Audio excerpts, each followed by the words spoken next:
बे समाव मोनसे गिदिर खौरां बारग' एनडिएफबिनि जेंना सुस्रांनो थाखाय हादोरनि नखर मन्थ्रि अमित शाहखौ छत्तीसगढ़आव लोगो हमहैदों मावफुं सोद्रोमा रनजित बसुमतारीनि हान्जाया।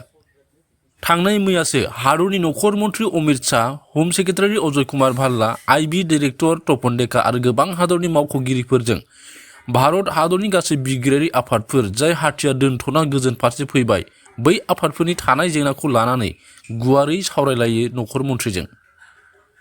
जोबथेसालियाव थानाय बारग' एनडिएफबिनि जेंनाफोरखौ बोस्रांनाय, बिथांमोनखौ उदां खालामनाय, आद्रा थानाय अनसुंथाइखौ होफुंनाय बायदि जेंनाफोरखौ सावरायनाय जायो।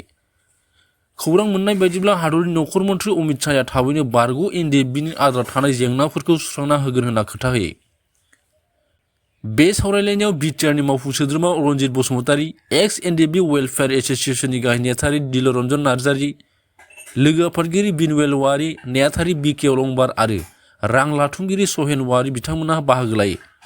लोगोसे आद्रा थानाय बिटिआर गोजोन गोरोबथानि दफाफोरखौ गोख्रै खामानि मावनो खावलायदेरो हादरनि नखर मन्थ्रि अमित शाहखौ।